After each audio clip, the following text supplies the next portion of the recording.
SMA. Jadi kalau ditanya saya harus maksa-maksa ditanya gitu, Pak Kades lihat bercak darah? Enggak, saya mah enggak. Ya. Tidak merhatikan bajunya. Saya mah hanya itu aja, kecurigaan tuh. Dan seolah-olah mau lari. Nah begini Pak Kades ya, secara pribadi saya melihat bahwa setelah mendengar apa yang disampaikan oleh statement Pak Rohman di Polda, karena waktu itu juga saya ada, cuman saya tidak mengikuti acara itu ya. Waktu itu ada teman-teman YouTuber juga yang mewawancarai Pak Rohman saat itu. Tetapi secara pribadi saya itu dalam hati bertanya-tanya begitu, apakah memang Pak Kades ini dengan Pak Rohman ini istilahnya sudah saling berkomunikasi, bro, ntar lu bilang gini aja bro, gitu, atau bagaimana. Nah saya berpikir seperti itu Pak Kades. Kenapa saya berpikir seperti itu? Karena Pak Kades ini sangat dekat sekali dengan Pak Rohman. Nah yang ingin saya tanyakan kepada Pak Kades, karena Pak Kades ini dikenal nih di teman-teman YouTuber, dia pemerhati kasus Subang, Pak Kades suka memberikan klarifikasi. Nah saat itu kenapa ini? Alasannya mungkin bisa dibedah nih sekarang Pak Kades. Pak Kades tidak memberikan klarifikasi saat itu karena memang sekarang kasusnya sudah terungkap. Alasan Pak Kades, kenapa Pak Kades saat itu tidak memberikan klarifikasi seperti ini gitu Pak Kades? Karena saya anggap itu tidak penting. Kenapa tidak penting? Karena itu harus. Karena saya anggap itu tidak penting. Kenapa tidak penting? Karena itu harus. Karena saya anggap itu tidak penting.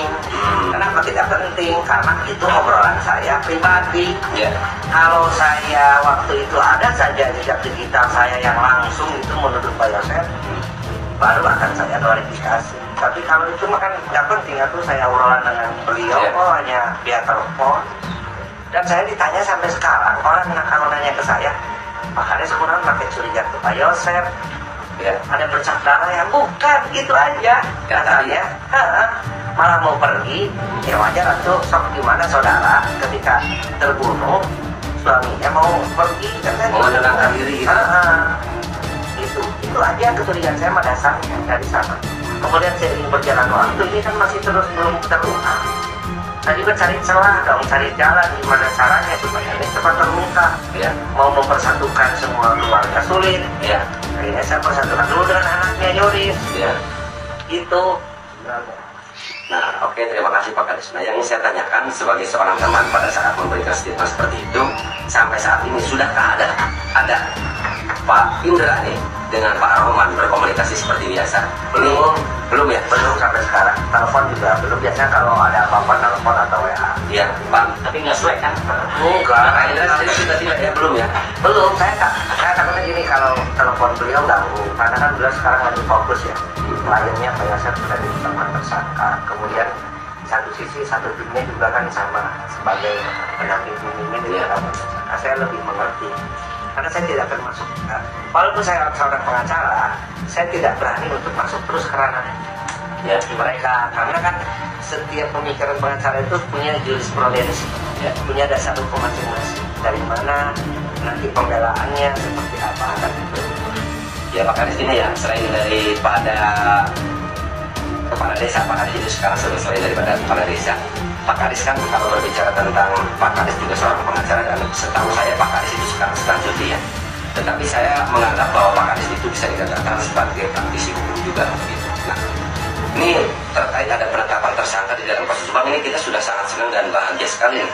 Dan kita mengapresiasi apa yang dilakukan oleh pihak Polda Jawa Barat, karena pada dasarnya secara pribadi juga saya meyakini bahwa penetapan tersangka bukan hanya berdasar kepada pengakuan Danu, akan tetapi juga berdasar kepada alat bukti yang sah. Saya memiliki keyakinan bahwa pihak kepolisian ada alat bukti yang kuat untuk bagaimana bisa menetapkan TSK di dalam kasus Subang, terutama Pak Yosef dan Danu yang saat ini sudah ditahan.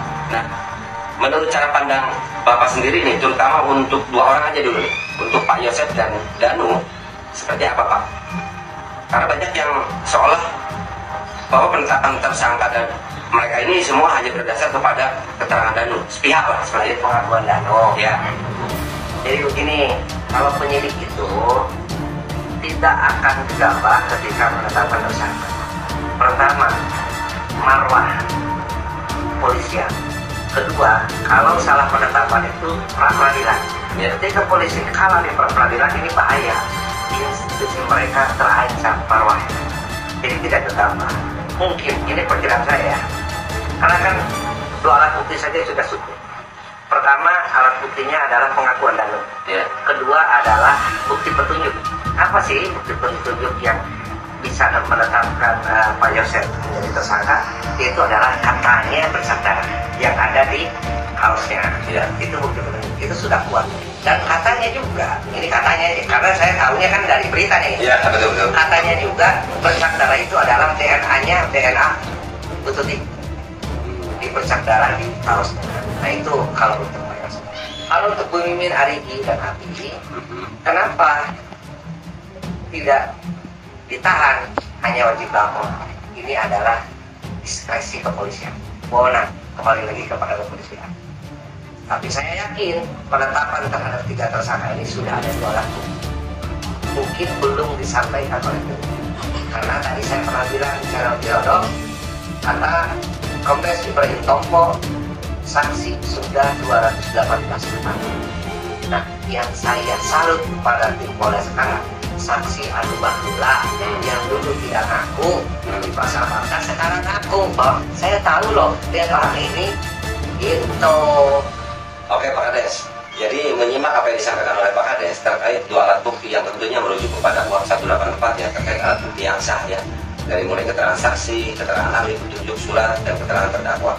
Tadi dibicarakan bahwa untuk Pak Yosef di sini ada bercak darah yang tentunya menurut keterangan kata Pak Kades ya, ini adalah diduga DNA-nya Ibu Tuti.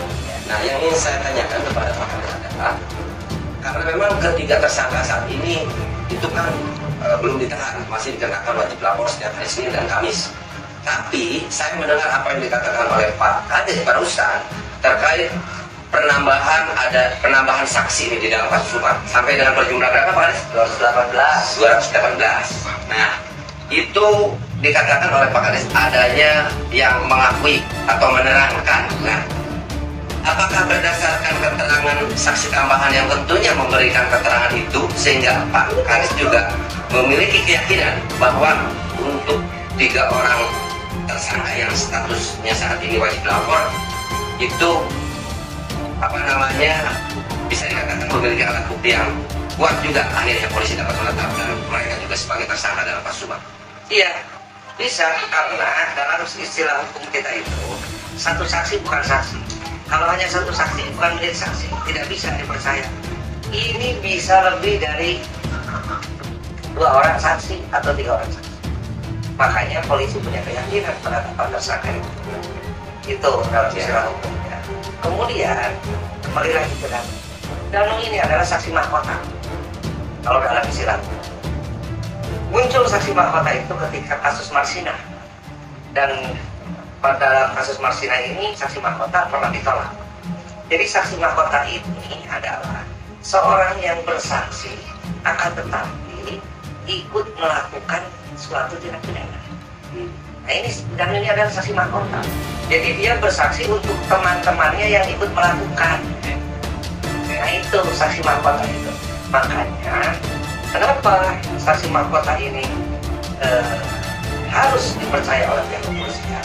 Nanti ada jurisprudensi yang mengaturnya. Kita lihat saja nanti di persidangan.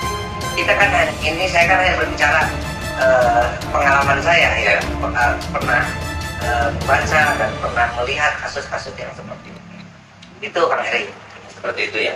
Nah, lalu menurut cara pandang Pak Kades situasi seperti ya sekarang lah ya, walaupun memang sekali lagi ini banyak yang bertanya-tanya nih, seolah memang adanya 3 orang yang dikenakan wajib lapor di sini seperti menunjukkan keraguan pihak kepolisian dalam menetapkan TSK. Tapi secara pribadi sih saya percaya. Nah, mungkin untuk hal ini gitu bisa lebih menurut cara pandang Pak Kades seperti apa? Jadi kita balik lagi ya. Menimbulkan keraguan itu bagi kita yang hanya berpikiran mengira. Ya. Ingat, polisi tidak bodoh. Ketika tadi saya bilang, ketika menetapkan tersangka, konsekuensinya akan lebih banyak. Dan kalau penetapan ini kemudian hanya asal-asalan, ini akan menjadi presiden buruk bagi pihak kepolisian. Itulah saya yakin nanti, coba lihat aja nanti. Karena kan ada saksi yang tidak mau dihadapkan, tidak mau dibilang, ada dirahasiakan juga ya, itu nanti aja. Kita lihat nanti kalau sudah proses persidangan, sok lihat saja. Oh.